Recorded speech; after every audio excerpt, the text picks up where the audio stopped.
Next up, I'll do roll call board members, see who we have here. Okay. Kekuni Agard. Rodney A. Wong. And welcome, Rodney, to the board. Charmaine Doran. Here. All right, Guy Inouye. Here. Brandon Lee. Here. And welcome, Brandon. Dion Mesta. Here. All right. And Junior Miyazano. Dan Smith. Present, thank you. Welcome, Dan. And Nathan Takeuchi. Here. And welcome, Nathan. Tony Velasco.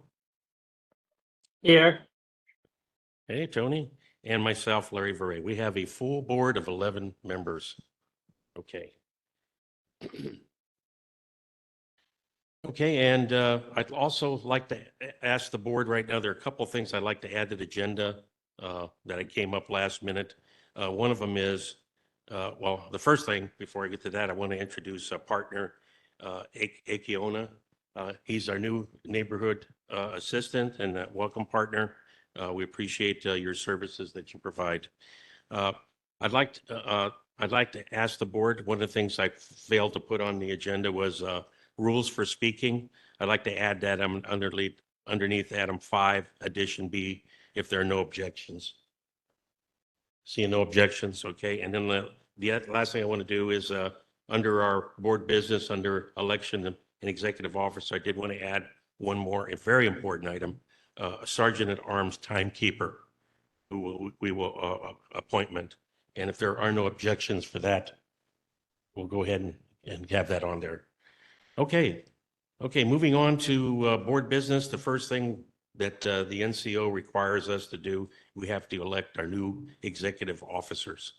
Okay, so the first position to fill is the chairperson position. Do we have any nominations for the chair? Mr. Chair, this is Dion. Yes, Dion. I nominate Larry Verre. Second. Okay.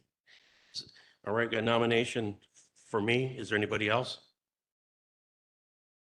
Okay, hearing none. I think we're still required to do a roll call. Okay, so roll call. Okay, we'll make this easy.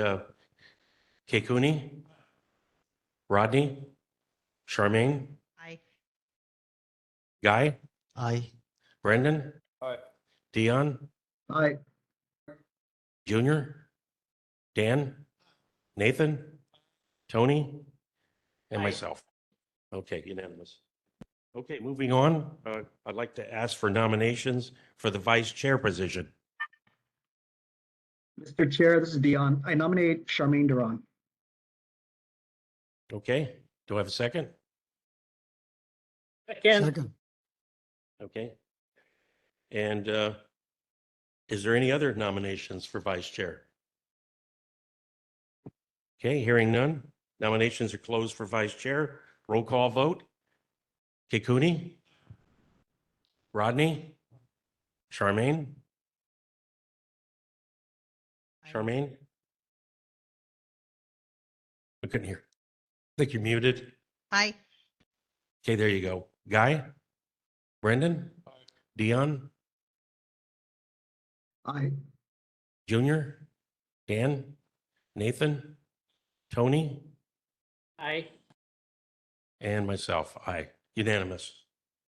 Okay, I need asking now for nominations for a secretary.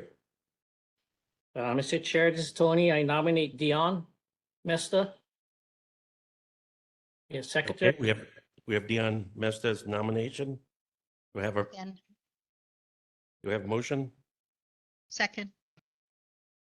Who Chairman was first? Okay. Is there anybody else that would like to be secretary? Okay, hearing none. Nomination closed for secretary. Okay, for the vote, Kekuni? Rodney? Charmaine? Aye. Guy? Brendan? Aye. Dion? Aye. Junior? Dan? Nathan? Tony? Aye. And myself, unanimous.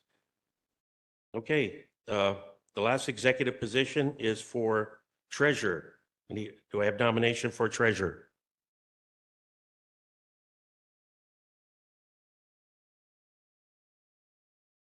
Chair, this is Tony. I nominate Guy Inoy.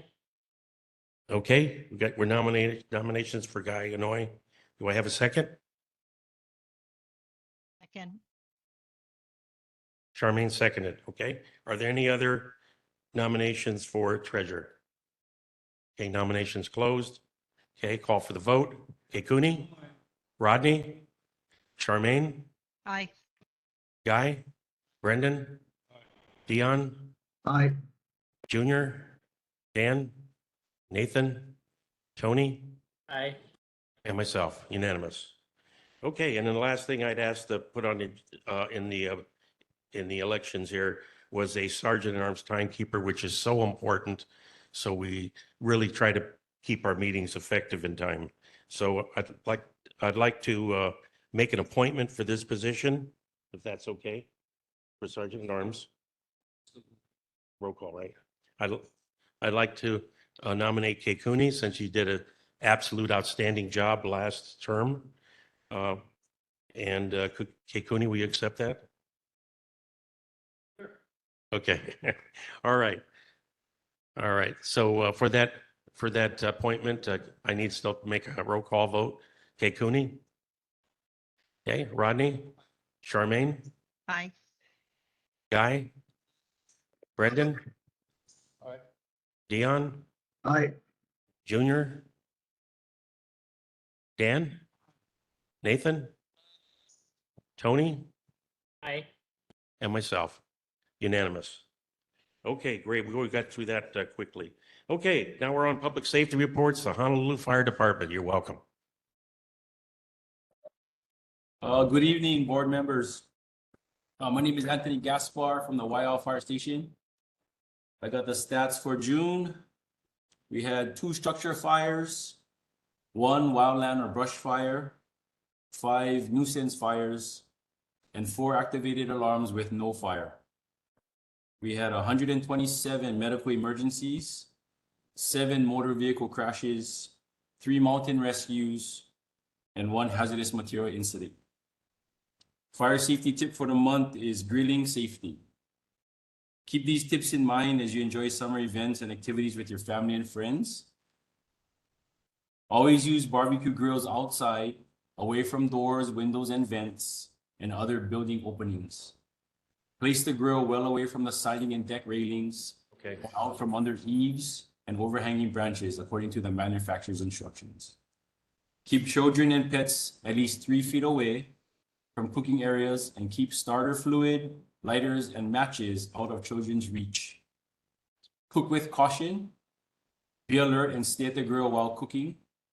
Never leave a hot barbecue unattended. Light a propane grill only with the cover open. If the flame on the propane grill goes out, turn the grill and gas off and wait at least 5 minutes before relighting. Periodically remove grease or fat buildup in the trays below the grill so it cannot be ignited by the hot grill. Let the coals cool completely before disposing in a metal container. Never empty coals directly into a trash can. Do not store or use a grill on a porch or balcony. Always store propane gas tanks outside of buildings and garages. Remember to properly inspect and maintain the tank, fittings, and tubing according to the manufacturer's instructions. Vapors leaked indoors can easily be ignited by pilot lights or electrical equipment, causing an explosion. That's it for the safety. Any questions for me? Okay, firefighter Gaspar, thank you so much for taking time to provide us inputs and the actions of the fire department in all these cases. Board members, any questions for our fire department? Community? Okay, hearing none, we'll see you next month. Okay, thank you. Have a good night. Okay, moving on to the Honolulu Police Department. Welcome. Good evening, Sergeant Chase Inamini from our Pro City Police Station.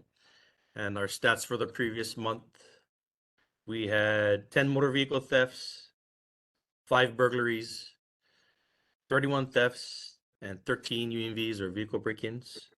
And our total calls for service in District 3 for July is 6,195 calls. Any questions from anybody? Okay, thank you. Board members, any questions for HPD? For the community, any questions for HPD? Okay, seeing none? All right, no issues. Thank you. Okay, have a good night. Okay, moving on. Moving on to public testimony. This is limited to 3 minutes. Okay, would you like to come up to the microphone and identify yourself? Thank you.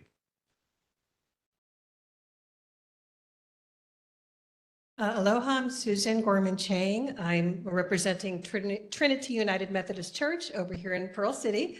And I just wanted to give you all an update about the water in Waiava Gulch. As you recall, in February, the Hawaii Army National Guard had a town hall and informed folks that their private well water may have PFAS, that the forever chemicals that are carcinogenic and also give pregnant women problems with their babies and many other medical conditions. And so they said they were going to test the well water. But between the time that they told these folks and the time they would get the test results, it was going to be about 4 months. So the Hawaii Army National Guard individuals, not the Hawaii Army National Guard, out of their own pocket, got 40 cases of water. And my church, Trinity United Methodist Church, picked them up and delivered them to folks' home. And then we did, again, our church had a fundraiser and delivered bottled water to these folks' home again. So at this point, only 4 of the 11 private wells have been tested. Good news, all 4 of them tested below 4 parts per trillion for the PFAS, which is good, but there's still 7 that need to be tested. And also, we seem to have an issue with the people that rent there. So there's the people that own the land and they own those private wells. And there's people that are leasing houses down there. And the people that are leasing, at least in 2 instances, the property owners are not telling them if their well's been tested, what the results were. And the Army says they can't release, they have the results, but they don't have where these wells are located and who's been tested and who hasn't. So I don't know if anybody can help, better inform these residents of whether their wells have been tested and what those results are. Yeah, again, so you can see the results on the Hawaii Army National Guard's website, but people don't know what's been tested and what hasn't. Yeah, and the Army has been very forthcoming with these results. They even sent me the entire laboratory report if anybody wants it. And yeah, that's where we stand. That's our quandary is trying to get folks the results. Well, Susan, thank you for bringing that to our attention. I made note of it that we need to follow up on this and figure out what we can do to notify those residents. And we'll try to work with our city council and our legislators to figure out the right way to handle that, and also working with the Department of Health. But I want to thank you and your church. Your church has always stood up, Pearl City, to do right things, and you jumped right into this particular issue that was a health and safety issue. And I was there at that town hall meeting, Yeah. and I saw the people in action this was handled very, very well. So, but thank you. Board members, any questions for Susan? Go ahead. You got a mic?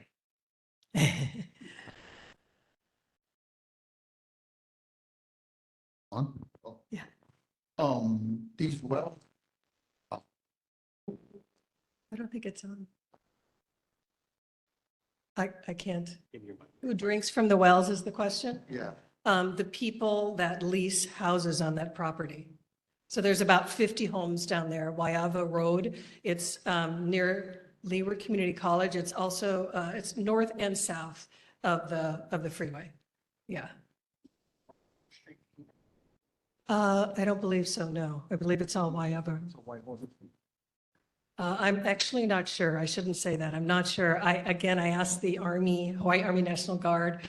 I said, could you at least show me on the map which wells have been tested and which haven't? And they said no for privacy concerns. Yeah, So because if they're on private well water in that area, that's who we're talking about. Yeah, do you know folks down there? Maybe you could help. There are a few of my friends who own businesses down on Waihona Street, so. Oh, it on would be business. Nice to know if those wells are supplying them. Yeah, I don't know. I don't So know. this is just below Leeward Community College. It's Waiapa east Road. of Leeward Community Yeah. College, yeah. Okay. Yeah. All right, thanks. Okay, any other questions for Susan? Okay, community, okay. Susan, thank you for your update. All right, any other issues the community wants to bring up?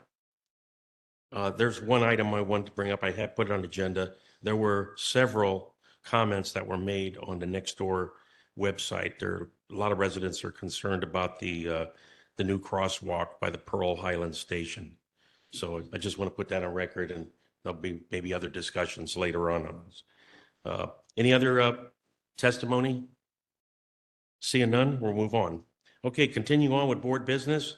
And of course, one of the items that we have to make a decision, board, we have to make a decision on where we want to have our board meetings for this next year, that location, the time that we want to do it, and when we want to recess.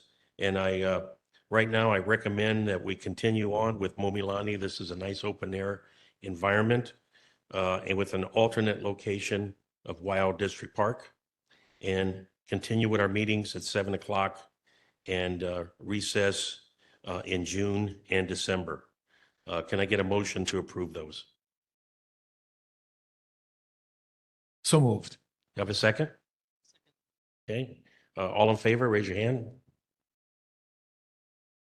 Okay, unanimous. All right, got through that. The next thing is rules for speaking. You heard me when I started off the rules for speaking. Can I get a motion to approve our rules for speaking as they have been said? Okay, got a guy moved it. Second? Okay, we got Dan second. All in favor, raise your hand. Okay, all right, item number C, joint letter. This is a very unique situation where we've got strong partnership between the IAEA and Pearl City Neighborhood Board. The chair for the IAEA Neighborhood Board, Steve Wood, and I have collaborated. And board members, I gave you a read ahead on this letter, and I'll just go through it real quickly for the people that didn't hear it. It's an extremely important letter because it impacts so many residents in IAEA Pearl City. This is a joint letter from the IAEA Pearl City Neighborhood Boards 20 and 21, and it's addressed to Mr. Ed Sniffen, the director of the Hawaii Department of Transportation. And it says, Mr. Sniffen, both the chairman of the IAEA and Pearl City Neighborhood Boards are reaching out to you, asking for your direct assistance to make things right for IAEA and Pearl City residents now that the HART rail is in operation between Kapolei and Halava. We continue to have great need for the state to develop westbound, eastbound U-turn locations between Kaamanu Street and Waimano Home Road. Westbound on Kamehameha Highway in Aiea from Grew Point to Honomono Street to Kaamanu Street, there are currently 5 U-turn locations. But for the next 1.2 mile stretch from Kaamanu to Waimano Home Road, there are no U-turns. This has impacted businesses on both sides of Kamehameha Highway. We still have small businesses between Kahamanu Street and Waimano Home Road that continue to be negatively impacted without having the designated U-turns within that 1.2 mile stretch. Our residents in IAEA Pearl City like to purchase food from the fast food restaurants along with the stretch. Burger King, Popeyes, Taco Bell, Jack in the Box are some businesses that are being impacted. We also have Goodyear Tire Service, Elite Car Radio, Shaka Boys, Car Dealership, Hawaii Self-Storage, business owners expressing a loss of business due to this issue.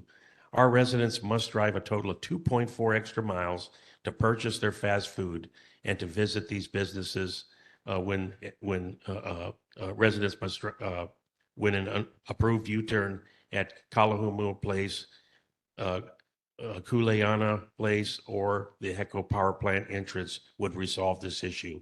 Currently, these locations are designated left turn only. I've submitted enclosure pictures that show these 3 areas and show that they are safe. And the bottom line of that, if you can make a left turn safely looking ahead, making sure there are no cars inbound, you can clearly make a U-turn. It's safe. So anyway, this letter it's from us, and then this will actually go to the IA Neighborhood Board for their meeting next month. So can I get a motion to approve to send this letter over to the IA Neighborhood Board and also to go to Ed Sniffen? So moved. Do I have a second? Second. Okay, all in favor, raise your hand. Okay, any abstentions, objections? None, unanimous. Okay, thank you so much. And this is an example of collaboration of neighborhood boards. Hey, Larry, Yes, really quick, just so everybody's aware, since the time that this was all first talked about, I think like a year and a half ago, people were coming to do testimony, business owners and what have you. What's changed also since that time is we have speed humps that are just recently installed. And so at least for the one that's right in front of Taco Bell, where there was the talk about having the crosswalk, whatever it is, there's not any way for people to just fly down the street like how they used to because there's a speed hump right there. So you might want to look at that as far as the letter, or maybe have them put that in when they. I think the next public safety issue is to try to push for flashing lights, especially, that's probably the most critical one by the Popeyes. A lot of people cross that and people aren't slowing down. But we'll put it down as a future initiative.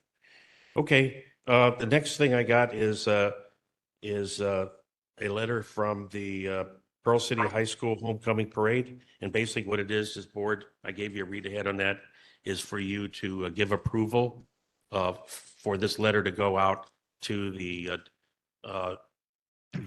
for a permit application for the Pearl City High School Homecoming Parade. So can I get a motion to approve the letter to go out to the Department of Transportation Services? Anybody? Moved. So we have a motion. Who was first? Charmaine, who was second? Okay, Dan seconded. Okay, and any other discussion on it? Extensions? So can I get a show of hands to approve the outgoing letter? Kenny, any abstentions?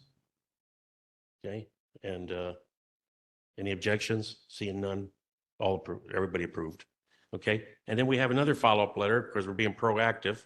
It'll be Christmas again. And our Pearl City Shopping Center would like to have their Christmas parade again.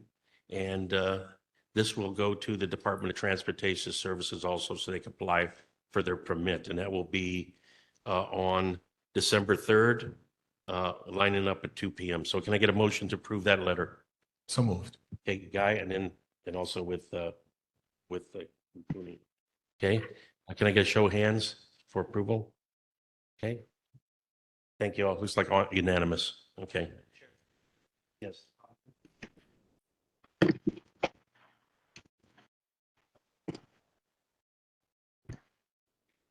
Yes, so can we take a short recess and we'll bring them in right now? So if you can, excuse me a second, we got two members, we'll give the oath.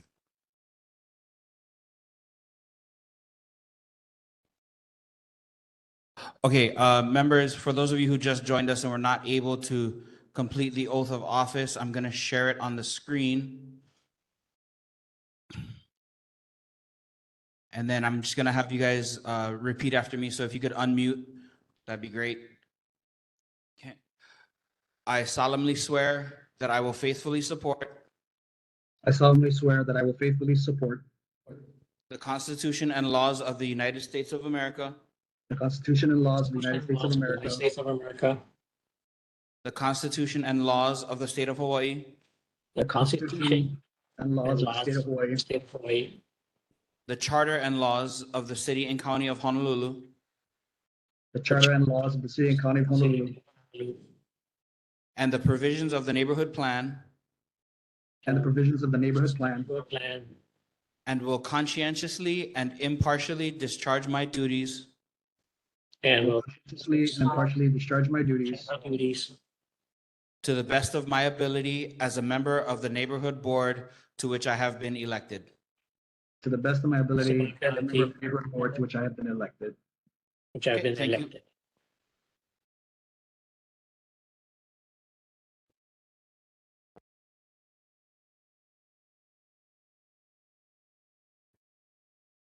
Right, ready to resume? Okay, we resume the Pearl City Neighborhood Board meeting. All right, now we're on to government representatives for the reports. Do we have the mayor's representative here tonight? Jean Albano? I am Jane, are you online? online virtually, Chair. Welcome. Welcome. Thank you very much. I will announce the mayor's highlights for the month. Rail passenger service begins on Oahu. A new era has begun for the transit riders across the island of Oahu. Passenger service on Skyline, the new city's rail transit system, officially began on June 30th. City leaders marked the occasion with a grand opening ceremony at the Halava station featuring live music and remarks by Mayor Blangiardi, Governor Green, Senator Schatz, and other dignitaries. Tax relief for homeowners in the fiscal year 24 budget. In June, Mayor Blangiardi signed the city council's adopted $3.41 billion operating budget for the 2024 fiscal year. Among the city's top priorities for the fiscal year 24 budgets was historic property tax relief for nearly 152,000 qualifying homeowners on Oahu in the form of a one-time $350 tax credit amounting to roughly $53 million, which will be applied directly to property tax bills before they are distributed later this month. 2 central Oahu pools reopen after repairs. Just in time for a popular Keiki Fund program, 2 central Oahu pools are back open for business. The pool at Bill Balfour Jr. Waipahu District Park opened April 28th after a nearly 6-year closure, and the Pearl City District Park pool reopened last month after a nearly 5-year closure. An update on the EVLA Resource Center. The EVLA Resource Center is set to accommodate as many as 19 patients at a time, with a goal to provide permanent housing for patients within 1 month. Lastly, $25 million more for the rental and utility relief program. The city's rental and utility relief program is temporarily reopened this summer thanks to $25 million in state and local fiscal recovery funds from Honolulu City Council. For the second year in a row, Forbes has distinguished the city and county of Honolulu among America's best employers by state, ranking number 2 employer in Hawaii and number 1 in the state for government services. To explore career opportunities at the city and county of Honolulu, please visit www.governmentjobs.com/careers/Honolulu. The Department of Budget and Fiscal Services Real Property Tax Division wants to let homeowners know about the Real Property Tax Credit Program and the action that the City Council took to increase the income limit for this program from $60,000 to $80,000. This $20,000 increase allows a large number of homeowners to apply for this credit who had incomes over the previous $60,000 limit. You will need to apply for the tax credit application. You will need to apply for the credit. Tax credit applications are now available online at www.honolulu.gov/treasury and at all satellite city halls. Flyers with more information should be available on the sign-in table. Please note, applicants who filed last year was mailed their application on July 14th, 2023. The application deadline is October 2, 2023. If you qualify for the credit will be applied to your property tax bill that you will receive in July of 2024. For more information or assistance, contact the Real Property Tax Relief Office at 808-768-205 or email taxrelief@honolulu.gov. Board of Water Supply news. Every 5 years, the Board of Water Supply reviews its current rate schedule and structure as part of a cost of service study. BWS operations are funded by ratepayers. These rates fund capital improvement projects, pipe and pump replacement and repair, facilities maintenance, water quality testing, conservation and watershed management, customer services, as well as general operations for the agency. A semi-autonomous agency of the City and County of Honolulu, the BWS does not receive any funding from the property tax collected by the city. As part of this rate setting process, BWS would like to present to each board the proposed 5-year increases. The presentation is about 20 to 30 minutes, not including Q&A. BWS apologized for the length, but it's due to the information that's believed is necessary to share with you and your community. We're looking to schedule presentations during the months of August and September. If you're unable to have BWS present due to other critical issues, there will be 3 meetings in August that your community can attend. Monday, August 14, Benjamin Parker Elementary School, 6 to 8:30 p.m. Tuesday, August 15th, Japanese Cultural Center, 6 to 8:30 p.m. And Wednesday, August 16, Kapolei Hale, 6 to 8:30 p.m. as well. BWS is open to coming to a special board or community meeting if one is planned. To schedule a presentation from BWS and to ask any questions, please contact Kathleen Nui at 808-292-4672 or email at Kaleo, I'm sorry, Elliot-Nui at hws.org. So Okay. my apologies, Yeah, I actually did not introduce, so I will do that now. My name is Gene Albano.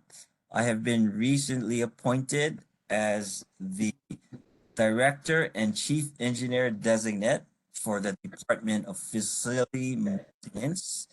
And I am 3 weeks into the position and I have thoroughly enjoyed it so far. Part of the responsibilities is also to represent the mayor at a neighborhood board. And I was fortunate to be selected for Pro City. I have Pro City ties with my oldest daughter playing AYS soccer. I assist with the AYSO program for city, volunteering when I can, refereeing as much as I can, and I do a lot of high school matches at Pro City High School as well. So Yeah. look forward to meeting every board member in the future in person, and I will take any questions that I can take back to the city and the mayor. All right, Director Albano, thank you very much for the important information, especially on the tax information. And if you could please make sure we get that report so we can put on record. And I'll pass it to the other board members. And we welcome you to our further board meetings. And also, I will be personally calling you off to decide on other issues with Pearl City. But board members, any questions for our new mayor's representative? Yes. Dan?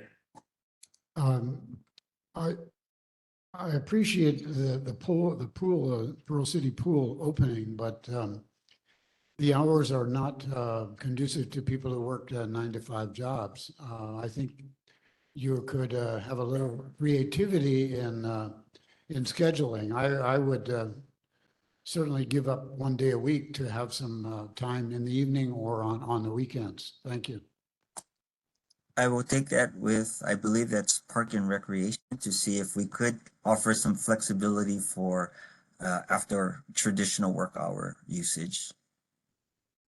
Yeah, and Mr. Urbano, last month, the Pearl City Neighborhood Board sent a letter off to the Director of Parks and Recreation with specific recommendations on what those hours should be, and that's thanks to Dan's input. Board members, any other questions? Go ahead, Junior. Nope, go ahead. Yeah, I got a Rodney? question for Mr. Albano. Is he also responsible for the bus routes in the Pearl City area or just overall? I'm conveying information to the staff, but I don't think bus routes are. Yeah, I the believe that DFM. is decided by OTS, which is a different department, but I could again bring it up to the specific department. Can you be a little bit more specific as far as your query? Well, right now, we had some routes were deleted in the Pearl City area, especially for the high school students and the intermediate students. The routes that ended up at the Nakasori Center or the old PCCC was deleted, route number 71. 71. Just recently today, private bus service that takes all the students to the different schools has been terminated. So right now, there are a lot of parents that are they're in a spot. One parent called me today, her daughter has to stay at the school or go to the school at 6:30 in the morning. So she's in Palisades and she used to catch the private service from Nuhu Street in Palisades and they go to Pearl City. So right now there's a big service looking, they're looking to get their kids to school and it's not being there. So maybe the reinstatement of some of these routes would help them out, especially for the 71 route to Nakasone. I will take that up. With regards to the private bus service, because the schools are managed by the DOE, which is a state agency, I believe the DOE will be the appropriate agency to vet if those private bus services will continue, perhaps once the school starts in the fall. But I will follow up with route number 71 and see what's the reason for it being terminated. Appreciate it. You're welcome. Thank you. I think, Mr. Chair, that's the 73, maybe 71 and 73, but 73 for sure is also terminated. And are we going to hear about that under item 8, under part bus route changes? Is that city presentation or? I don't know if anybody's here to address that. But the issue of the buses, across the board for the city and most importantly for our children, this is a shocker. It came up on the news today. And of course, the Pearl City High School has been informed by the DOE Transportation Office that all school bus routes have been canceled. Students instead should utilize the express program and apply for a free holo card to ride the city bus. Pearl City High School is advocating to restore some of those routes, but at the same time, parents, students should plan accordingly for transportation. And of course, with that issue, I got from Representative Chun. As you may have seen in the news, the DOE has suspended school bus service for several high schools, including Pearl City High School. I learned about the news today, along with everyone else. As you can imagine, there are parents who are confused, frustrated over the situation, just 2 weeks away from the start of the next year's school. While I don't have anything to share with you tonight, meeting and others, what's being reported. Know that we are contacting the DOE to see what we can be done to help students who rely on the bus transportation and get to and from school and get the answers to the community. So this is a big issue just popped up, and I want to plant a seed with the military. You know, I don't know if if the DOE could step up to the plate and ask for some emergency support, but this is one of the things. The military has a lot of bus drivers, and I don't know how that can be worked out to help out in this short situation until they get the right bus drivers. But I'm going to just plant that seed.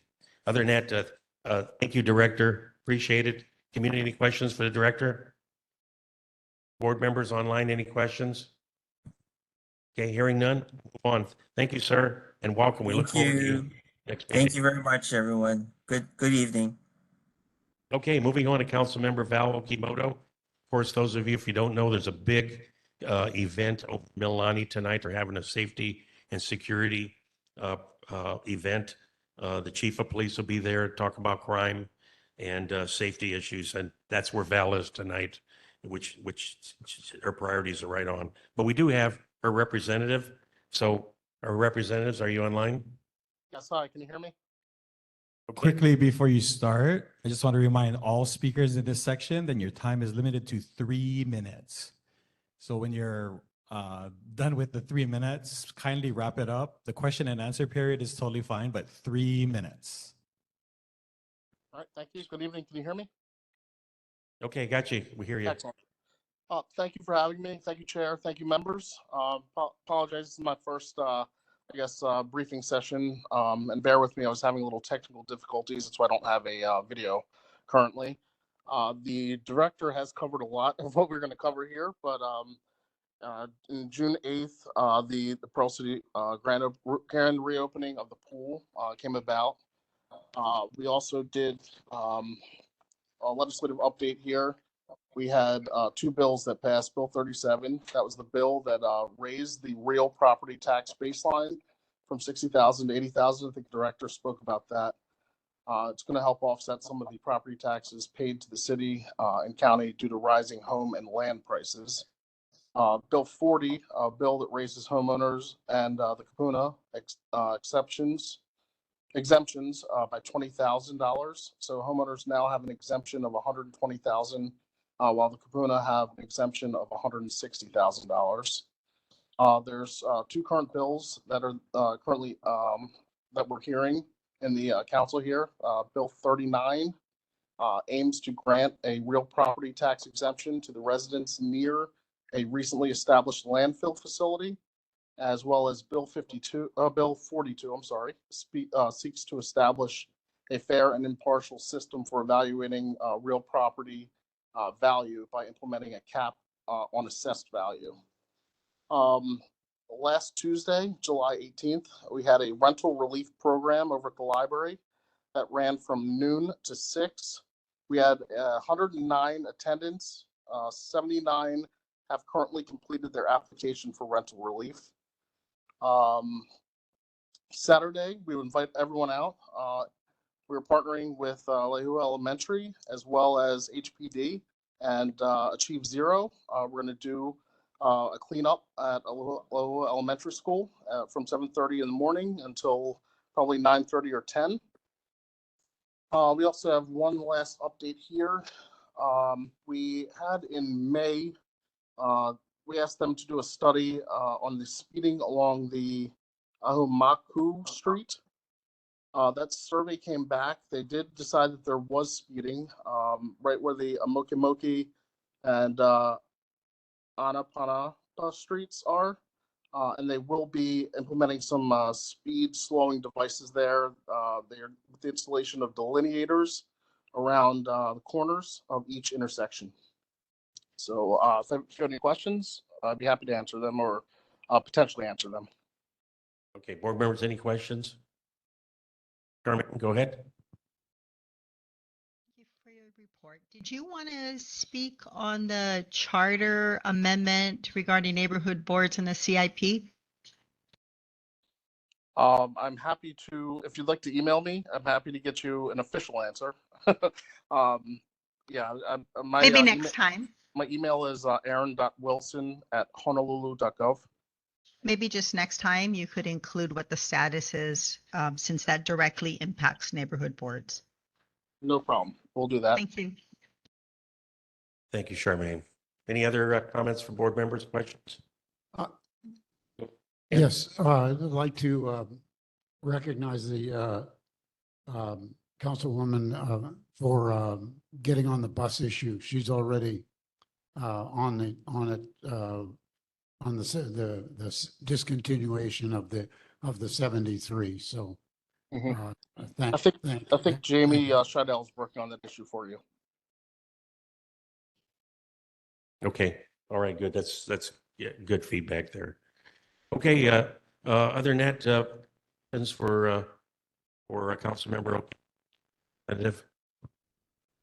All right, well, thank you and good evening. Thank you. To the governor's representative, Mr. Jeff Hickman, are you online? Jeff, are you there? Okay, don't hear Jeff. Moving over to Casey Abe from State Highway Division. Casey, you there? Yes, good evening, Chair. Welcome, Good evening, Casey. members. Let me share my screen here.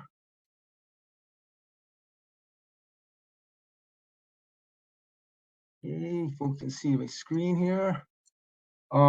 First one off, received an email from Senator Elefante's office requesting if the proceeding Lions Club can place rocks or some sort of fencing around the base area in front of their sign to protect it from the state contractor weed whacking operation that killed the existing plants. On behalf of the state highways, we apologize for destroying the plants in front of the sign. We did inform our contractor to be more careful in the future. We recommend the Lions Club to install a more durable rock barrier to better protect their plans from future weed whacking operations. Right now, we're waiting for the Lions Club to send me a plan so I can get that approved by our administration. Next is at a previous neighborhood board meeting, board member Gaino asked about the new Joint Traffic Management Center, JTMC, and their ability to address the traffic backup on Kamehameha Highway for vehicles traveling eastbound and making a U-turn or left turn at Acacia Road intersection.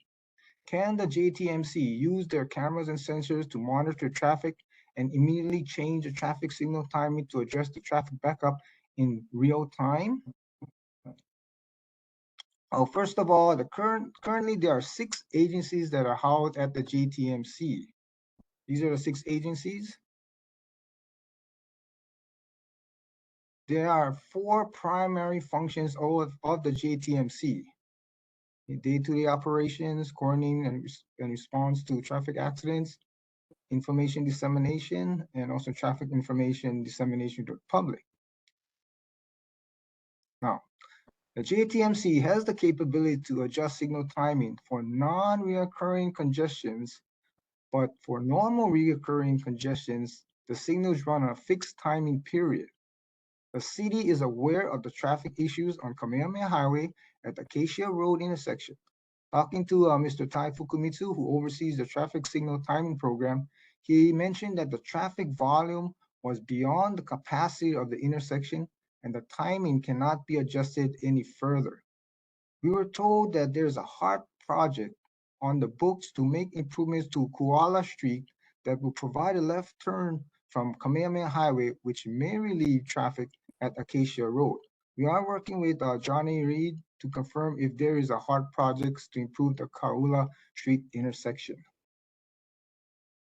Next, received a call from board member Gainoy about a no speed limit signs as you enter the H1 freeway eastbound from the airport on-ramp that can be a speed trap. Okay, approximately 8/10 of a mile after leaving the on-ramp, there's a 45-mile speed limit sign. So there is that speed trap in that area. So we're working with our traffic branch on this concern and we'll report back at the next neighborhood board meeting. Finally, we received an email from Ms. Karen Kawamoto from State Representative Takayama's office. The area neighborhood board chair, Steve Wood, sent all the elected officials, including Pro City neighborhood board chair Larry Verre, about installing U-turns along Kamehameha Highway between Kawamoana Street and Waimana Home Road. Larry informed Chair Wood that he already reached out to the state DOT and was told it cannot be done for safety reasons. After getting a follow-up call from State Representative Carl at the July 11th area neighborhood board meeting, I presented the following PowerPoint presentation where we are looking at 3 of 6 locations along Cam Highway where a U-turn for only cars and small trucks can be made available. I guess our traffic branch right now is currently researching these 3 intersections. It's a Kalua Moy Drive intersection. Next one is a Hiko Power Plant entrance. And the third place is the entrance to Kale Mohalu 2. Okay, so this here, this intersection is about 1/10 of a mile from Kahumanu Street. Looking from the other side, there is a raised crosswalk that would slow down vehicles approaching the intersection. But again, it's a tight turn, so only vehicles, cars, and small trucks. The next intersections, of course, we can't install any U-turn here only because it's been blocked off already and there's no exclusive left turn lane. The next area that we are looking at is the Hiko Power Plant. We are reconsidering it. This is one that the Pearl City Neighborhood Board mentioned about a possible location, but it was denied because of the safety reason. But we are looking at it again to see if maybe small cars and small trucks can be allowed to make a U-turn. This next intersection here, U-turns cannot be installed at this location. There's no exclusive left turn lane to prevent rear end collisions. And also we would have to remove the raised median channel island here in order to provide a proper turning radius for cars and small trucks. The third location that we're looking at is Hale Mahalu, which is about 9/10 of a mile from Kahumanu Street intersection. Again, right now it's currently no U-turn. Of course, you know, we try to discourage pedestrians from jaywalking, but it's a very convenient location right across Zippies, especially those residents who live at Hale Mohalu. But I guess when I was out there one day investigating the situation, I noticed this Toyota Prius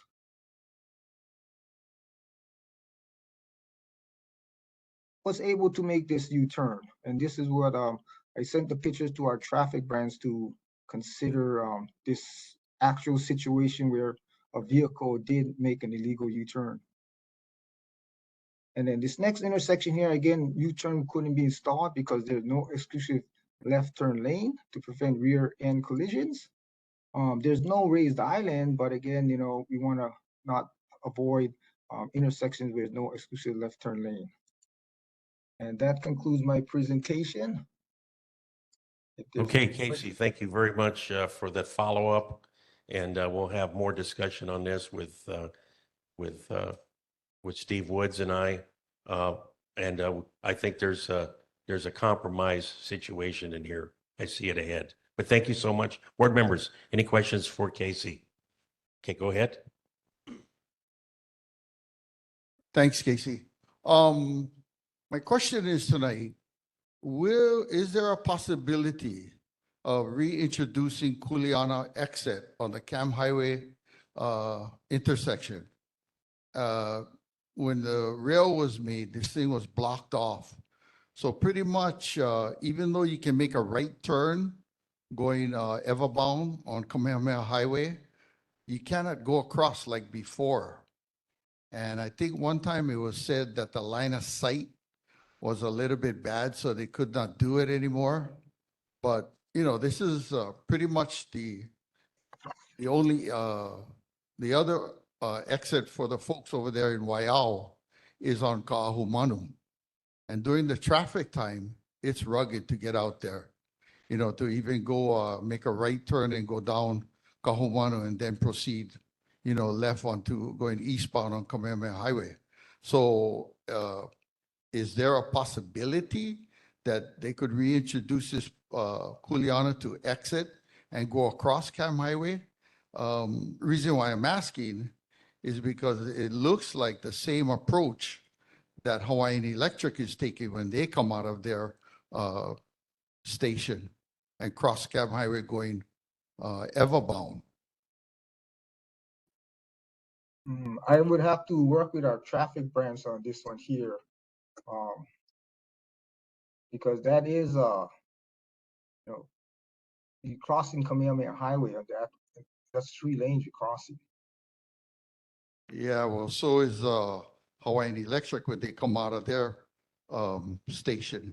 Hawaiian Electric's station does have an acceleration lane built in. I don't have a picture, but if you notice, there's an acceleration lane for them after they make the left turn going towards Cam Highway westbound.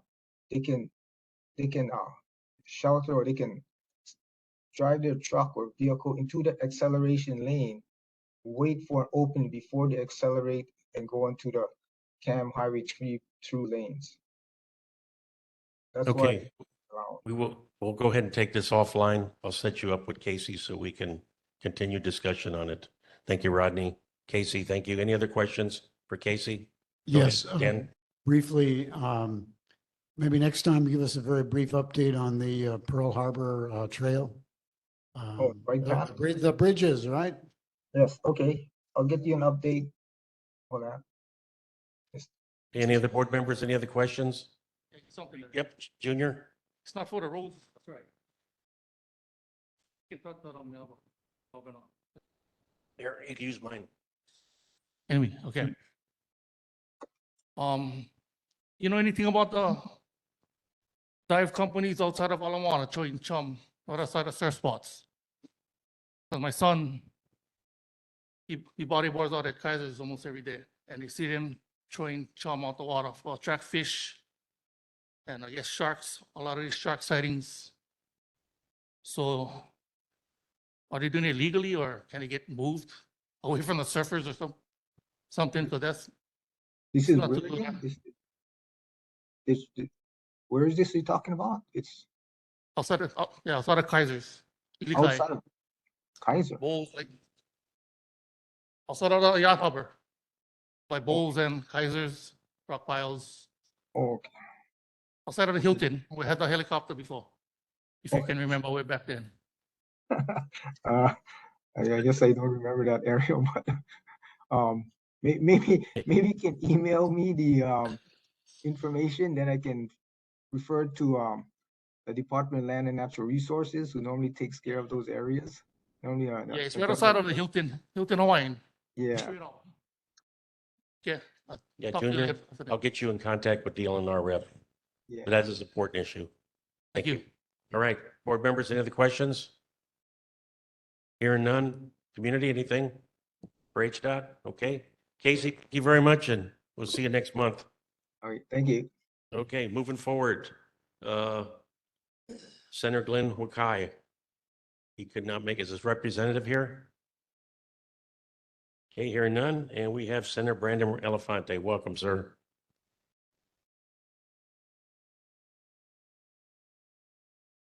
Great evening. Check, 1, 2. Can you hear me? All right. Great evening, Chair Beret, Vice Chair Duran, members of the Pearl City Neighborhood Board. First of all, congratulations to all of you returning board members and new members. I did distribute my summer report. That's the same report we had for last month. There are a few copies on the table as well. And that just kind of highlights, a wrap up from this legislative session. Before I get on to introducing another guest with me, I'd like to address some of the concerns that I've heard that we received through emails from the Pearl City lawmakers regarding the bus situation by the Department of Education. So we kind of collectively found out, Rep. Chun, Senator Aquino, myself, found out the same time that all of you did with the discontinuation of service. My understanding is just the high schools. So in this area, it would be Pearl City High School that would be impacted. So collectively, Rep. Chun, myself, and Senator Aquino have all reached out to Superintendent Hayashi, Assistant Superintendent Tanaka, and the Complex Area Superintendent Richard Fajardo to see what sort of other mitigation plans that they will be working to address this issue. And we've also received some emails as well. So the board is welcome to invite the DOE if they want to present as an option regarding bus service in that sense. But collectively, we'll keep an eye on this and work together to hopefully come up with a solution regarding that. At this time, I'd like to introduce, if you can come on up, this is Camden Fujimoto. Camden is an Aya resident and he is interning in my office, and Camden will introduce himself. Hi, everybody. I'm Camden. I'm the newest intern at the Capitol. I'm an IA resident, and my parents are both Pearl City High School graduates. So I'm very happy to be here and represent your district. Thank you, guys. Yeah, and thank you, Camden. We've been hitting the ground running as we did a tour of the airport's section today, and so Camden joined me in for that tour, and we'll be touring different facilities under state purview control and whatnot. Before I get into another part of presenting some certificates to you folks, I do want to say that there was a survey that we had on the QR code. I'm happy to report that the top 3 community concerns that we've heard from constituents in Senate District 16, which is Aya, Pro City, and Halava Heights and Halava, are crime, homelessness, and housing. So we'll have a more full, in-depth report at our next newsletter, and so that you can kind of see that. So I want to thank all those who participated with that. And at this time, Chair, if I may, I'd like to call each and every one of you on behalf of Senator Aquino, Senator Wakai, Senator Dela Cruz, Senator Kidani, and myself.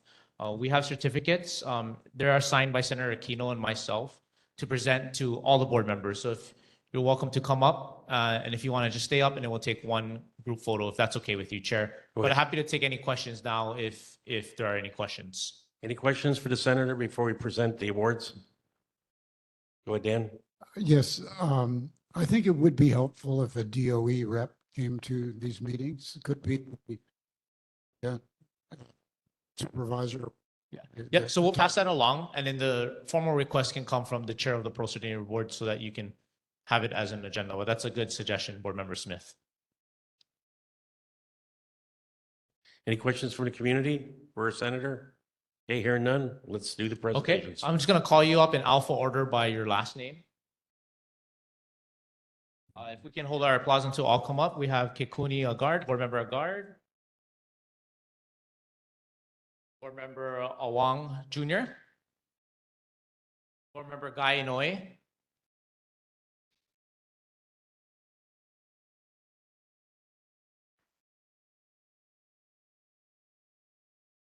Board Member Lee.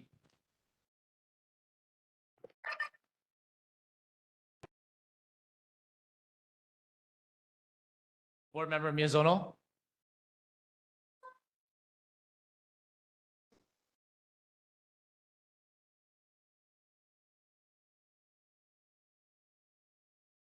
Board Member Smith, followed by Board Member Takauchi and Board Member Chair Larry Murray.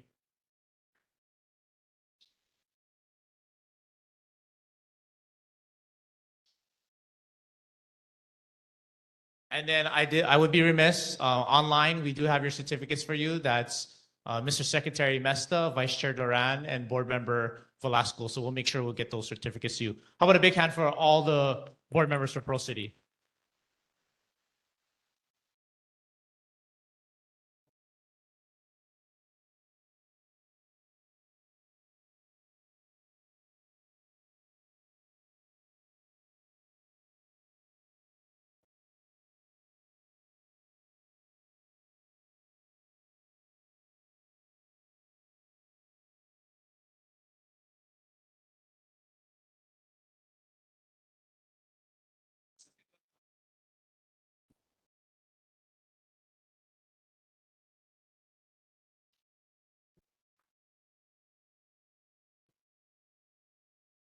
Okay, thank you very much. All right, moving on to Senator Dela Cruz. Any representative? Senator Henry Aquino, any representatives? Okay, Representative Sam Kong. I got the report, I didn't bring it. Representative Greg Takayama. Okay, we're moving along. And we do have, welcome, Representative Corey Chun.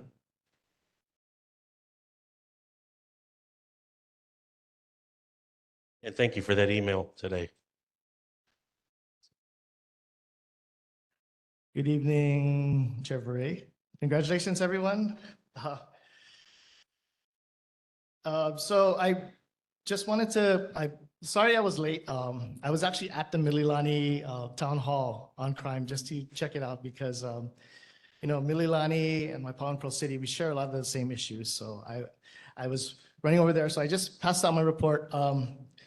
This month I want to focus on emergency preparedness because, we just had the scare with Tropical Storm Calvin, and we are in hurricane season. So, there's some helpful hints about there about how to build your kit on the Department of Health, and the Hawaii Department of Emergency Management has some good information. So please take a look at that and share that information.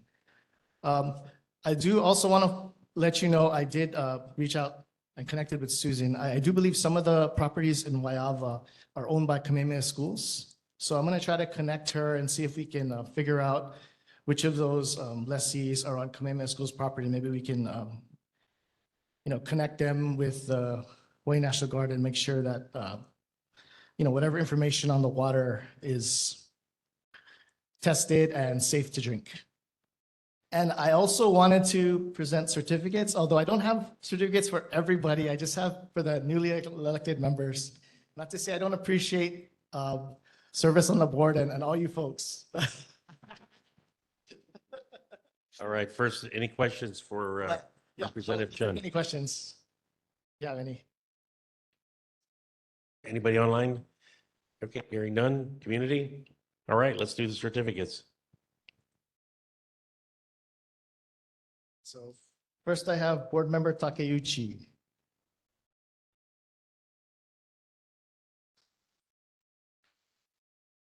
Board Member Smith.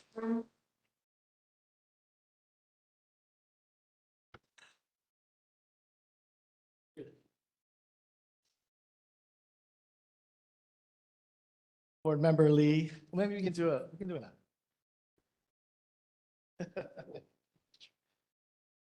Board Member Marks.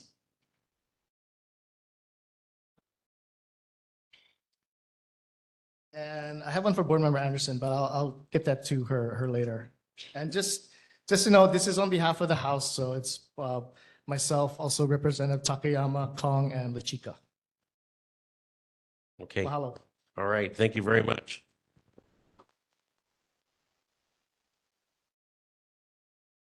Okay, moving on, of course, Representative Trish Lachika, she's at her big event. And then Corey, I don't know if we had to look at doing a follow-on event in Pearl City, IAEA together down the road, because I'll be honest with you, I wanted to go to that because I know there's information I need to pass out. But thank you. Okay, moving on to Congressman Ed Case. Is Nestor Garcia online? Okay, not there. Okay, moving to city and military. Arlen Ledward, are you here for Board of Water Supply? I'm here. Okay, Arlen, you're up. Good evening, Chair Beret, members of the neighborhood board. For the month of June, there are 2 water main breaks to report for Pearl City. On June 2nd, there was an 8-inch main break near 2301 Almakua Street. And on June 3rd, there was an 8-inch main break near 2224 Komomai Drive. After a 3-year hiatus, the Unthirsty Plant Sale returns to Halava Xeriscape Garden on Saturday, August 5th from 9 a.m. to 3 p.m. Admission is free. Shop for drought-tolerant plants, learn how to collect water with a rain barrel, find out how you can compost in your backyard, plus ask the plant doctor all of your plant questions.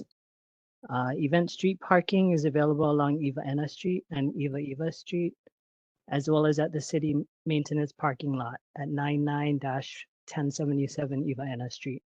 Free shuttle service to the event will be provided along Eva Ena Street and Halava District Park.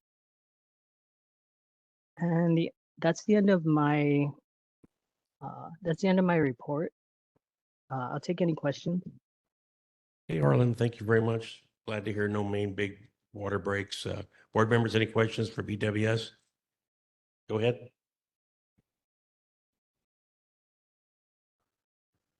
Hi, Arlen. I have a question in regards to the water supply update in the, let's see, Home and Komamai area where they have all those tractor trailers and trucks set up. If you have any update as to how that project is going?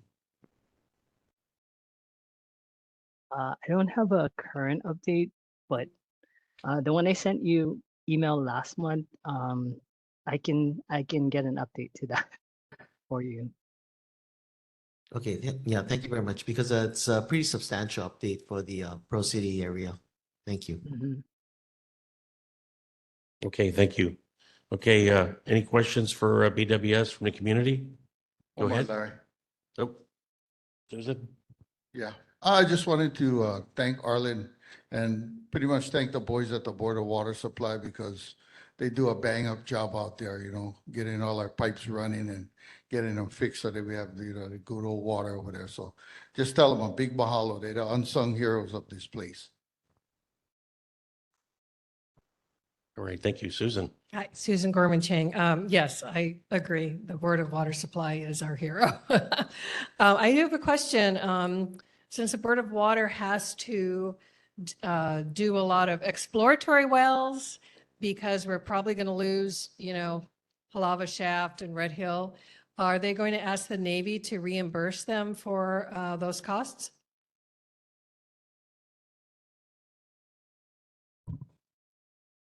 Sorry, I don't have an answer for that question. I'll have to get back to you on that. Okay, mahalo. All right, thank you. All right, any questions from the community for BWS? Okay, hearing none. Thank you, Arlen. Excuse me, Okay, Chair moving on. Beret. Can Uh, I check? Yeah, go ahead. Excuse me, Chair Beret. Can you? I have Chris Sugimoto from our Water Resources Division. He was in communication with you about doing a presentation tonight.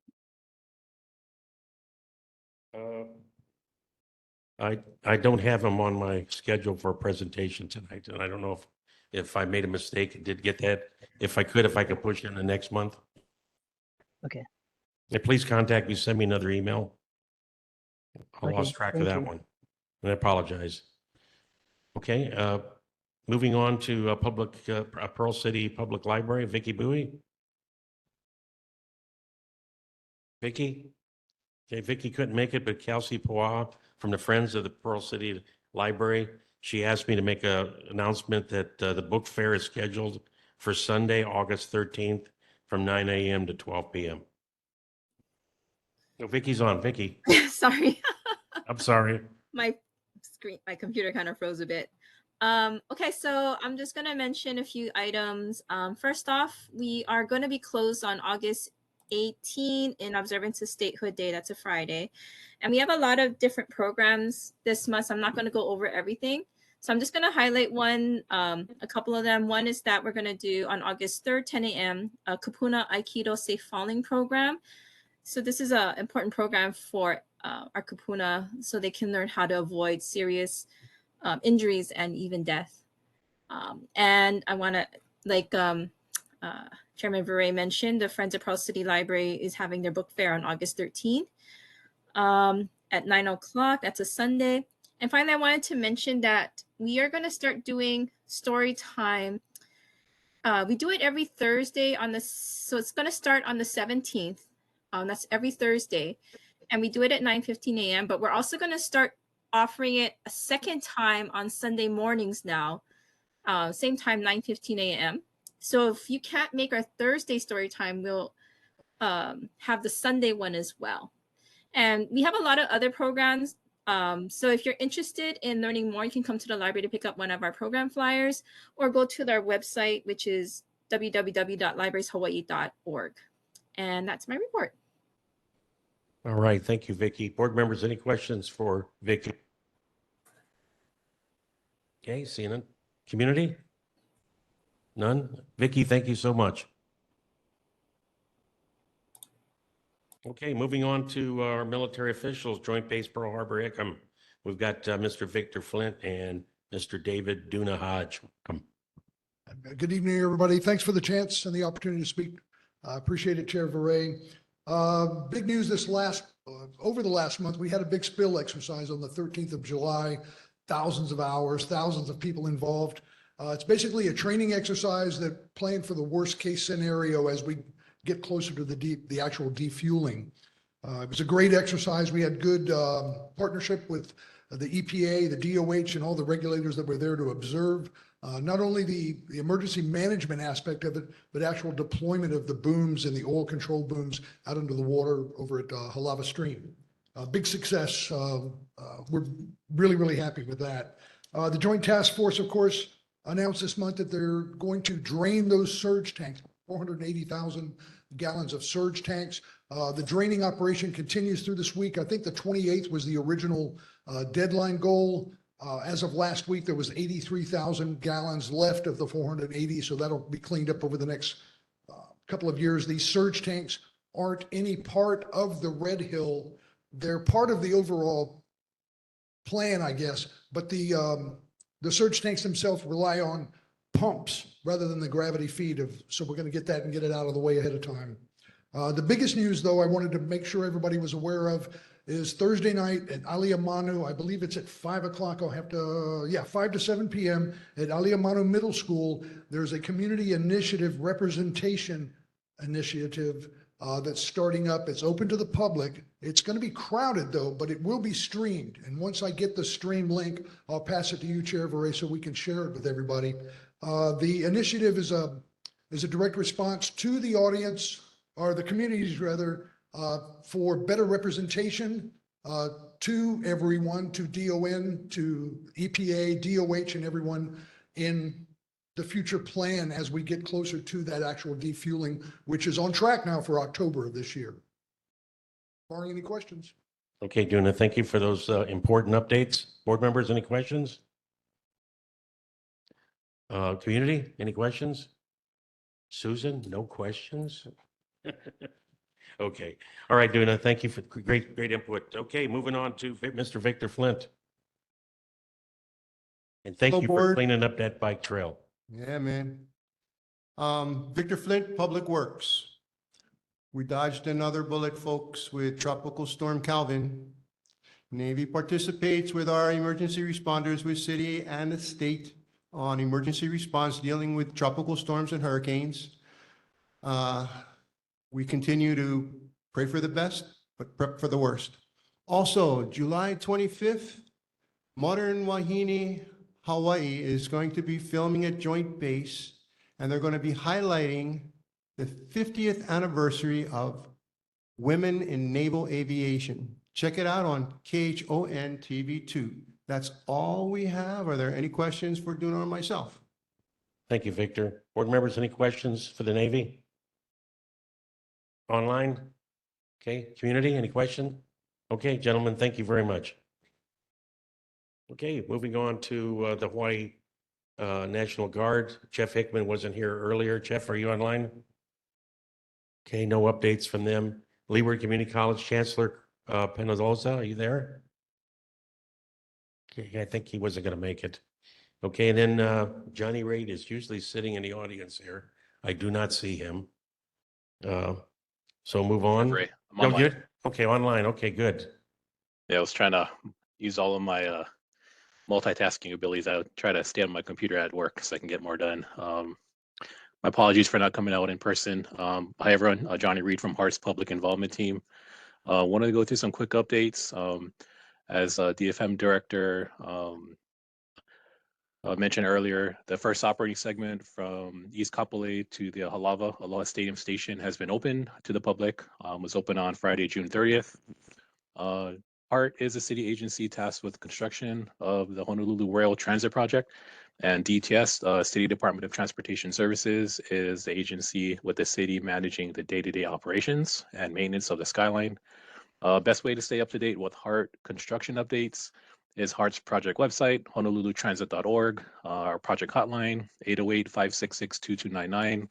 And if you prefer to write a question about construction, we have a project email. It's info at honolulutransit.org.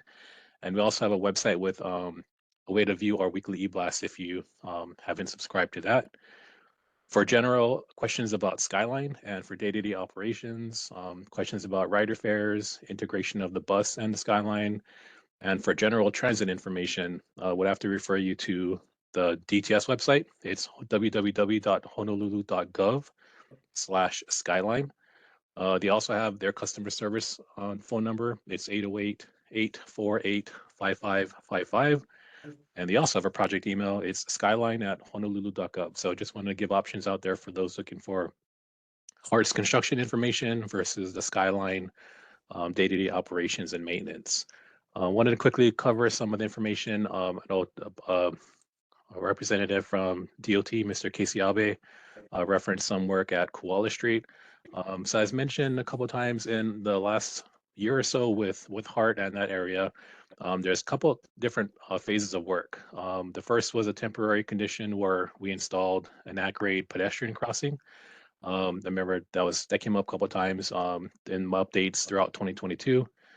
More recently, I think last month and the month before, mentioned that at-grade crossing was converted into a raised pedestrian crosswalk or a raised speed table.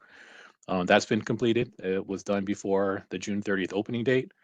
So HART installed raised elements at the pre-existing or the recently constructed at-grade locations, and then HDOT also installed a raised crosswalk near Sam's Club right in front of Koala Street. There are plans for a highway improvement project and the installation of a left turn from eastbound Kamehameha Highway onto Koala Street. However, that highway improvement project is being redeveloped. This would include or potentially include an eastbound left turn from Kamehameha Highway onto northbound Koala Street. That could allow for additional circulation of traffic into the Manana area and further help with the Acacia traffic load. But however, there's no current timeline for this project. That's pretty much all I wanted to cover. Just making sure DTS and HART have their information out there. Quickly touch on the Koala raised crosswalk, and then again touch on Mr. Abe's handoff earlier. So I'm here for any questions you have. Okay, thank you, Johnny. And it's okay for you to be on WebEx. I'm just so used to you being here in person all the time. But I was also expecting somebody might pull you because the rail is already built through Pearl City, but we still need you, and we appreciate those reports. Board members, any questions for HART? Go ahead, Dan. Yes, thank you. In terms of priorities, I would think that for the next segment going on to Middle Street, that rather than open them all at once, that for example, getting the train going all to the Pearl Harbor, would be a huge benefit. So and I don't know what the difference in cost would be, but I would encourage you to do it station by station rather than try to do it all at once. Yeah, and Dan, I'm hoping to get some statistics here from HART or from the Navy. Has it improved our shipyard workers that live on the west side? How many rode to rail, and what are those statistics? Because that was going to be the first success story if they pulled it off. So, but anyway, we just got to wait and listen. Any other? Go ahead. Yeah, got a question. What about the off-ramp from the freeway going down back towards the rail station? Looks like they're doing some construction on the freeway right now, and they got it blocked off. Johnny, you know about that? I don't know about the freeway work, but yeah, so there is a ramp that was constructed. It's not open yet, and it was constructed to help serve once the bus transit center and the parking garage and all those elements were completed. That is a ramp that if you're on southbound H2, you can hug your right lane as you come around the bend towards westbound. There's a ramp that has K-rail on it now. Once that's open, it will allow more through traffic through that area. There is plans to do a separate ramp. I'm not sure if this is the one you're referring to, but a separate ramp coming from H2 southbound that would go on to eastbound Kamehameha Highway. That would have fed into the the parking garage has been deferred, and then the bus transit center. The bus transit center is still a contract that is going to go out in the future. As far as what's on the freeway at this moment, I don't think that's anything to do with Hart construction. Sorry, I can't answer that. But if I can go back to Board Member Smith's question about the opening the segments incrementally, or the next segment incrementally by station, that has come up. A lot of folks have been asking about that, even internally with Hart and the city. But as it stands now, the plan is to open everything in one stretch to Middle Street. But certainly it can bring back the feedback and people can evaluate that. So I just want to quickly pivot back to Board Member Smith's question. But back to the freeway question, I don't know what's going on actively right now. Is this by the H1, H2 area? Is that where the freeway construction is you're referencing? Yeah, if you go in westbound or everbound on the freeway, you'll see they got a lot of construction equipment where the off-ramp would be. So, if you're kind of bypassing the Waipahu cutoff, it'll be right after that. Yeah, It might be a turn from Cam Highway from Waipahu. But I got another question. Sure. When you folks made the crosswalk to the rail station, you put up those temporary pillars over there, walkway pillars. Was there any thought in making that crosswalk or that walkway all the way to Waihona Street? Ooh, I think I have a photo that might be able to illustrate for those that might not know what the board member is referencing. I had some photos on deck. I think you're talking about these, let's see. Talking about these white sticks, these channelizers. Yeah, that's the kind way. of in the middle. So right there, it stops right at the crosswalk. But Gotcha. there's also folks that actually walk to work to Waihona Street farther on down. Oh, that's one journey. I don't know if Hart has any plans. If we have a different photo that can kind of illustrate more of that path. Oh, here's one. So this is standing in the center. The station is on the right. Westbound Kamehameha Highway is coming on the left side of the screen. So what board member is talking about is these channelizers that separate the walking path of the pedestrians on the far left side, and these sticks are Yeah, it's on the barrier other for the side. traffic. It's on Yeah, the yeah. Mocha side. Yeah, that's the left side on this image here, and Malka side is up on that hill. I don't think there's any plans Yeah, to. Mocha side. Yeah, gotcha. I'm not aware of any plans from Hart to do anything beyond delineating that path for the pedestrians to get to the station on the right side. It could be something that we can look with to DOT to potentially look at. Maybe there could be another project that this could be incorporated in, but as it stands now, there's no plans to further that walkway. Because I think, and you're right, there are folks that in my canvassing over the years, there are folks that do make the journey from the Acacia bus stop all the way to Waihona, and that's a lot of steps up there. But not aware of any plans to do any. So Rodney, good work. point. And I Yeah, think that yeah. you and I work that, draft up a requirement Yeah. and put it in a letter. You and I Okay. work it. I think we'll do that. And then in the future, I'm hoping that you guys will consider an overpass right from the intersection on the Mauka side, right over directly to the rail station, because that would be the safest approach. Yeah. So City Department of Transportation. Oh, thank you for that question, by the way. City Department of Transportation Services, they are looking, and they're in the very early stages of looking at what it would take to make an elevated a crosswalk over the roadway. And what I mean by early stages is there's no design yet. They're seeking ways to get funding on that. But that question came up a lot as we developed the change from the at-grade crosswalk to the raised crosswalk, the speed table element you saw. And actually it's in several places in Pro City. But again, DTS is in the very early stages of potentially looking at a crosswalk. So that's been circulating as well and came up in Hart Board of Directors meetings and throughout other discussions. So it is being looked at, just no schedule at this moment. Okay, board members, any other questions for Hart? Yes, and I'll try to be Okay. brief.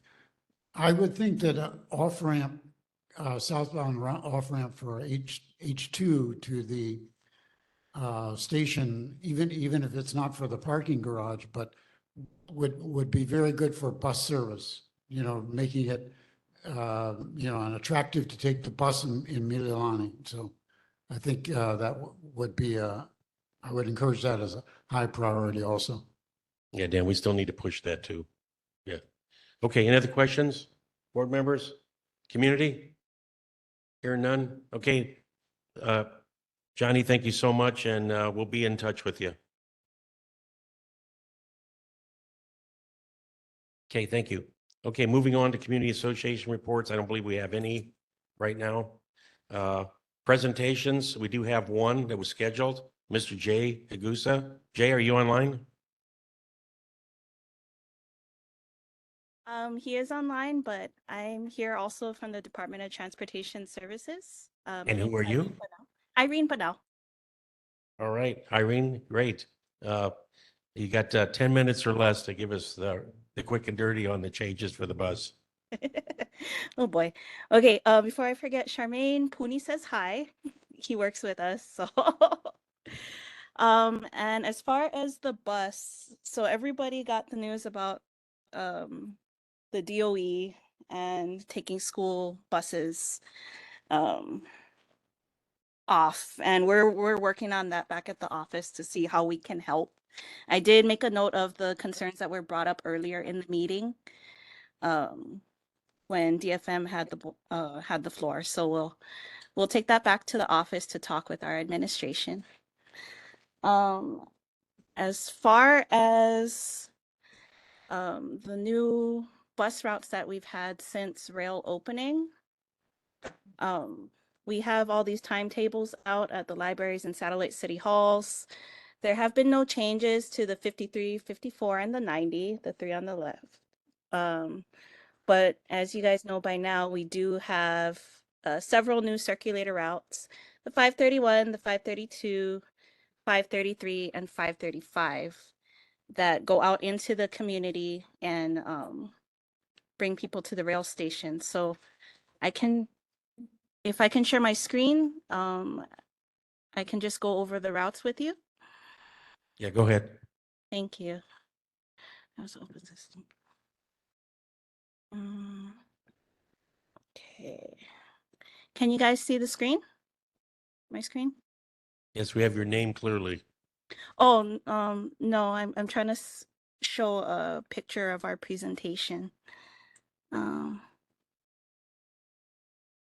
access. Sorry.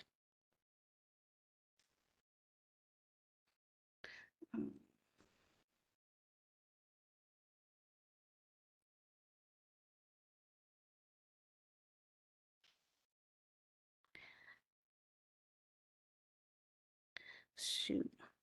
Yeah, Irene, if you can't bring it up, it's okay. I think the main thing from the board and the community, we just want to know what bus route changes there were and Okay. and what Yeah, if there's any negative impact. Okay, so sorry, I can verbally talk about it. For whatever reason, my screen's not showing. Okay, so the 531 is a new circulator that goes from Manana to Pearl Highlands. So it starts up at the top on Waimana Home Road near Ho'olaulea, and then it goes down Waimana Home Road and makes its way through Manana via Kuahaka Street. And then it hangs a left onto Kaveloka and then through Kuala all the way down to Pearl Highlands to the rail station. It does one loop of that. It heads back up to Waimana Home and Ho'olaulea, and it switches over to another circulator called the 532, which is the Momilani Pearl Highlands route. And that goes on to Ho'olaulea, hangs right on Ho'omoana, which is right by Momilani Elementary. And then from there, it heads down through Komomai Drive, and then back toward Pearl Highlands via Waimana Home Road and then Cam Highway. So those are two of the circulators that took the place of the 73. I know everybody's familiar with the 73, but we managed to make 2 bus routes from that. And then the third bus route that um, we made was the 535, which is another circulator that connects the Pearl City Peninsula. So the base that's below Cam Highway, it goes down to Lehua Ave, circles on to Franklin and Ashley, brings people up toward to Koala Street and services Pearl Highlands and brings them to the station there. A CFJ can hook up better to show you the map for that. But those are the 3 routes that we managed to make in lieu of the 73. And then we also have the 533, which isn't new. It's if you're familiar with the 53, which is a route that runs to Pearl City Palisades. On the weekends, it would run service just to the Palisades area. So the 533 is basically the weekend service of the old 53. And then I believe that's it for the new routes. Also, I mean, there's also the 541 that goes up into Kahumanu Street all the way to the top past Waiau District Park. So it services the community up there, comes down, hangs a right by Waiau Elementary School, and serves the community within there, and then brings people down to the Pearl Ridge Rail Station. So those are the new routes in Pearl City. Okay, great updates on those circular routes. I do have a question here from Ganoi. Are there any thoughts on using smaller buses, like handy van size buses, if in case like in the future you see that the ridership doesn't warrant a mid-size or even large bus, or even handy vans? Well, I think right now the smallest buses that we have, I believe, and Jay, correct me if I'm wrong. I believe the smallest that we have are like the 29 footers. But smaller than that, I'm not sure if that's in the plans, but I can write that down and ask if that's a possibility. Hi, this is That's why I Jay. recommended.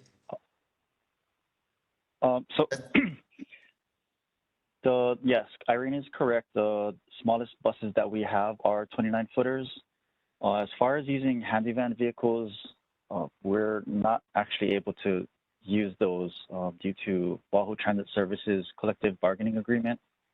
The handy van operators only operate handy van, and the bus drivers only operate fixed route full-size buses.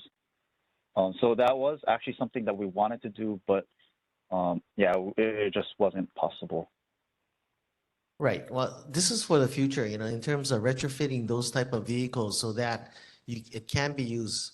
I mean, you can't be using 29 footers for the rest of wherever, et cetera, like that. You have to kind of think differently.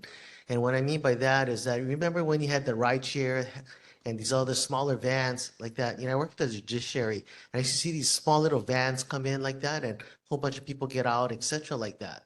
So you got to kind of like plan for the future in terms of that. And I understand you can't just retrofit a handy van and say that, okay, I'm going to use it on this route. That's why I brought this up several years ago. And even in the Palisades area, I had brought up the fact that I think it was probably 5 years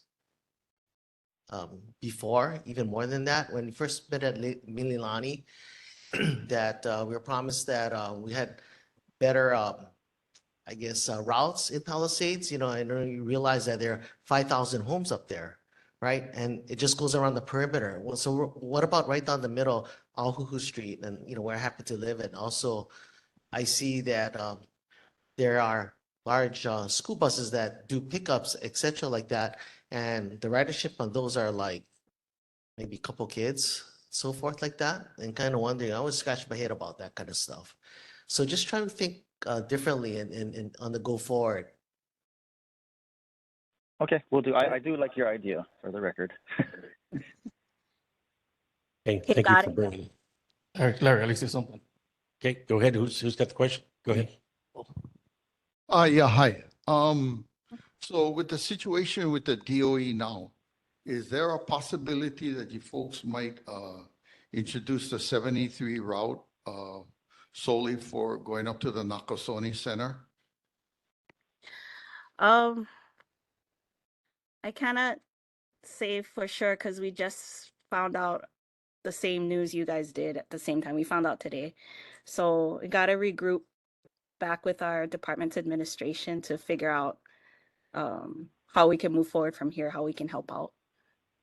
Right, yeah, because I work in Camel Industrial Park, and in the morning the bus routes go down there till about maybe 9 o'clock, 9:30, and then they pause and then they come back in the afternoons. So if there was a way we could get to take care of the parents and the kids for now, it could be an intermittent deal with a morning and an afternoon service. Okay, like a school trip kind of a service then, yeah? Yeah, I think so because if nothing is done within the next 2 weeks, there's going to be a lot of parents and children looking for ways to get up there. Right, Irene, so that was brought up for the Palisades area to have these buses run more frequently or vans run more frequently during high ridership times in the mornings and late afternoons. That was the purpose of that. Okay, great. Any other discussions, board members? Alrighty. Dan, okay, wait, we get someone, who else? Way to go. Go ahead, Junior. No, I don't know. It's just appropriate. But what about using some of those routes for the rail that you guys just didn't make, and just send them for pick up the kids? There's nobody riding the rail. You know what I mean? Get the kids to school. We like them in school. No one reason for them not go to school. Yeah. I think they're more important than trying to build a ridership on a rail. That's not going to happen. So I think about the kids. I don't know. That's it. Thank you, Junior. Dan? Yes, I hate to as they say, beat a dead horse, but the 73 and discontinuing the 73 and having the 532 not go up to the Nakasone Center, Pearl City High School. I will quote Senator, not Senator, but Council Member Val Okimoto's comment that it doesn't make sense. So given the situation, I assume that you guys will do the right thing and restore bus service to the Pearl City High School area. Thank you. Thank you, Dan. Thank Jay you. and Irene, you heard our board members, passionate about, our children up in Pearl City. You got a chance to be real heroes out of this. Yes, it's all breaking news. But the other thing is when it comes to mitigation, we're one family and you are all part of that family. So I hope that you guys could come up with a solution for us. We really appreciate it. Board members, any other questions? Community? Hearing none. Thank you very much. And Jay, thanks for coming into this. I really appreciate it. Thank you, guys. Yep. Thank you. And Just so everybody knows, Irene and I both went to Pearl City High School. We're both Chargers. We're both alumni. Go Chargers. All right, go Chargers. And the other thing 05. is, and I have to have a personal thanks to Irene because I don't know if she remembers, but I submitted a lot of requests for closing the road at Sunset Memorial Park, Cam Highway to clean the cemetery. But thank you so much. Yes, I remember. I wanted to thank you for actually getting the community together to clean it up because we have family buried there too. So thank you so much. Well, keep the prayers going because I really think there is a solution ahead because we're all working this together. Okay, board members, in closing, as chair for first comments, I want to thank our executive committee, our vice chair, Charmaine. I'm so glad that you could come on because I need you and let the board know it's an honor and a privilege to have this position. You guys are putting your trust in me. I'm all ears all the time. I can take constructive criticism. Nobody's perfect. I try to do the best I can. But the other thing is I am here for you and our community, and I'm your talking head. So, and then for Dion, thank you for owning up for the secretary position. You notice we didn't have any minutes on the agenda, or we're a little bit behind. We lost our previous neighborhood assistants, and I wished him the best for Thomas. And then lastly, board members, okay, there are opportunities on this board for leadership. Everybody has an opportunity. Next month, we're going to talk about our committee assignments. And this is where you all stand up and you get a chance to be a leader of that committee, chair, vice chair, and this board makes things happen. This board has produced over 56 resolutions in the last, I want to say 8 to 9 years. And many of those have gone into legislative bills, into resolutions for both the state and the city. And some of them very impacting. We're on the fireworks thing. There is still hope ahead for that. But anyway, any last minute announcements from our board? And specifically for Brendan, Dan, Rodney, Nathan, you all have your unique attributes. I tried to learn about you before you came so I could see where you could fit in. And if any one of you would have said, hey, I want to be the chair, hey, I would have been voting for you. All right. No other comments. You all have a safe week and take care. And next month, we're going to really start working some of these issues again. Thank you. This board meeting's adjourned.